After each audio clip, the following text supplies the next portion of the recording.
여러분 안녕하세요. 두각학원에서 숙명여고 가르치는 이상훈 선생이다. 반갑습니다. 오늘 무료 특강 관련해서 간략하게 설명회를 좀 진행을 하려고 합니다. 네 가지 말씀드릴 건데요. 일단은 제가 누군지, 그 다음에 숙명여고 영어 내신 특징에 대해서 좀 우리 알아보고요. 내신 자료 관리, 그 다음에 시간표에 대해서 좀 말씀드려 보도록 하겠습니다. 저는 한국외대에서 영어 전공을 했고요. 그 다음에 두각학원에서 보인고 238명 정도 제가 작년에 수업을 했었고요. 숙명여고 수업하고 있고, 강남대성에서 제가 윈터스쿨 들어갔고요. 그 다음에 대치동에 있는 KNS 어학원이라는 곳에서 한 7년 전에 제가 수업을 했었습니다. 그리고 유튜브, 인스타그램 있으니까요. 여러분들 좋아요 부탁드리겠습니다. 자, 바로 갈게요. 숙명여고의 가장 큰 특징이다 라고 한다면 사실은 어렵다. 그 다음에 뭐죠? 난이도가 어렵고 범위가 많다라는 거예요. 그럼 범위가 뭐가 많냐라고 했을 때 교과서가 보통 2과 내지 3과가 들어가고요. 그 다음에 모의고사가 한 세트가 들어가고요. 그 다음에 학교 선정 부교재가 있는데 보통은 학교에서 부교재를 하나만 선정을 합니다. 자, 그런데 숙명여고는 2개를 했습니다. 뭐까지? 사실은 단어장까지 치면 총 3가지가 되겠죠. 그래서 우리 숙명여고 아이들 공부 열심히 하라고 학교에서 이렇게 부교재를 무려 3개를, 아마 전국에서 유일하지 않을까요? 문법, 어휘, 독해 3개 다 잘해야 된다라는 거죠. 자, 유형을 좀 보게 되면요. 여기 문법이 33%입니다. 이게 왜 그러냐면 이 문법 부교재가 있었기 때문에 아무래도 좀 그런 부분이 반영이 됐다라고 보시면 될 것 같고요. 그 다음에 객관식 100%다라는 것이 좀 특징입니다. 그리고 이제 교과서가 한 20% 정도 매 시험마다 반영이 되고 있습니다. 자, 그 다음에 이 범위의 특징을 보게 되면요. 그래서 요약해서 말씀드리면은 모의고사 한 세트, 교과서 한 2~3과, 그 다음에 단어장에서 양이 무지 많습니다. 동반여, 예문까지 포함해서요. 그 다음에 토플식 장문이나 테드가 들어가고요. 밑에 잘 안 보이는데 이 문법 부교재가 들어갑니다. 이게 이제 최근 특징이었고요. 유형의 특징에서 보면요. 문법이 최상입니다. 우리가 사실 이제 문법 부교재를 사실 쓰는 학교도 거의 없고요. 쓴다 한들 어려운 개념은 잘 넣지 않아요. 그런데 이 숙명여고는 그런 것들만 모아서 이 문제를 출제하고 있습니다. 그래서 문법 문제가 아주 어렵고요. 근데 독해는요. 내용일치나 추론 문제 같은 것들이 좀 주를 이루고 있어요. 이런 것들이 우리가 내신형이라고 하거든요. 수능형은 내용일치, 추론 문제 이런 거 말고 빈칸 추론, 순서 삽입, 우리 모의고사에서 보는 그런 유형들 있죠. 그런 것들을 수능형이라고 하는데 이 숙명여고는 이 내용일치 추론 문제, 사실 이런 게 어디에서 좀 주로 나오냐면요.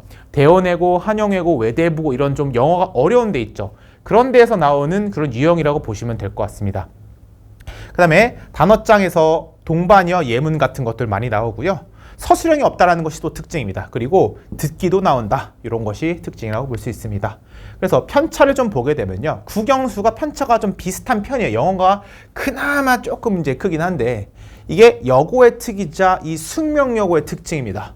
제가 하고 있는 이제 보인고 같은 경우는 이 편차가 22까지 올라가요. 그러니까 남자애들 같은 경우는 이 잘하느냐 못하느냐 편차가 큰데 이 여고 같은 경우는 특히 이 숙명여고는 영어 잘하는 애들 너무 많기 때문에 이 편차가 그렇게 크지가 않아요.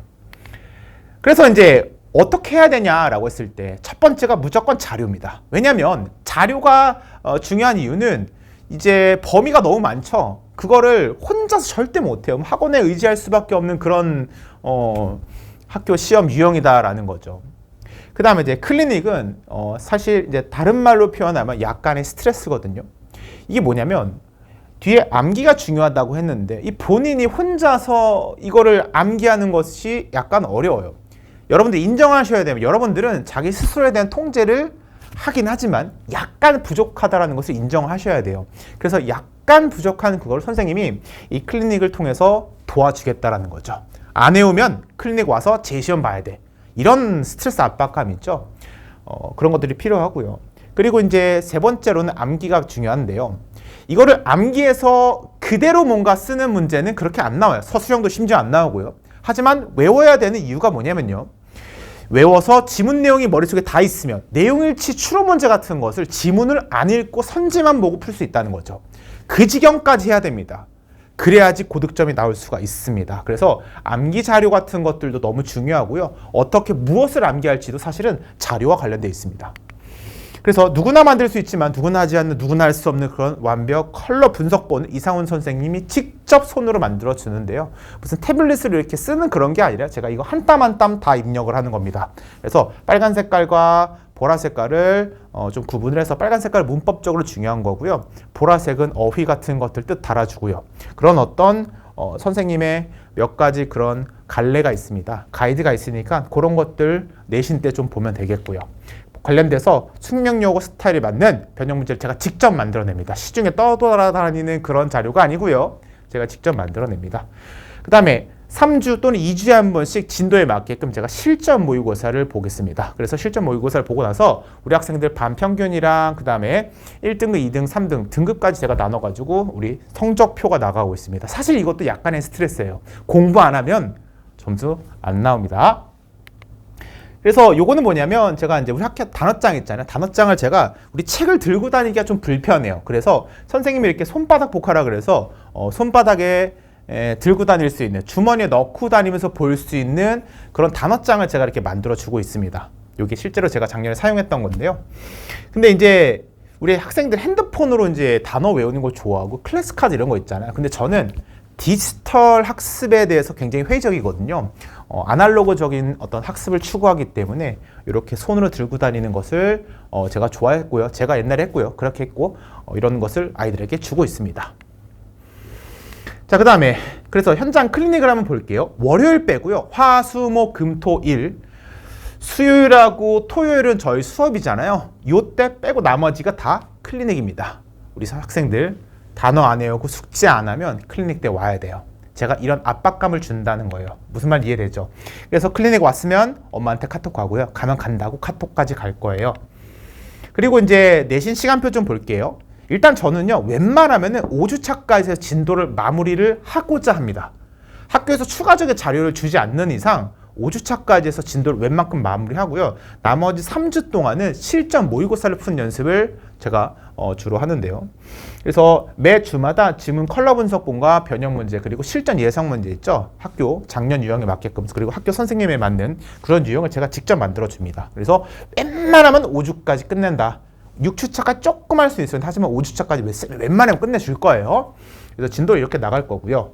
그래서 무료 특강을 언제 할 것이냐? 12일날 수요일날 6시에 오면 되고요. 그거 아니면 평일날 시간 없으면 토요일날에 10시에 오면 되는데 이 중 하나 선택해서 오면 됩니다. 주 2회 아니에요.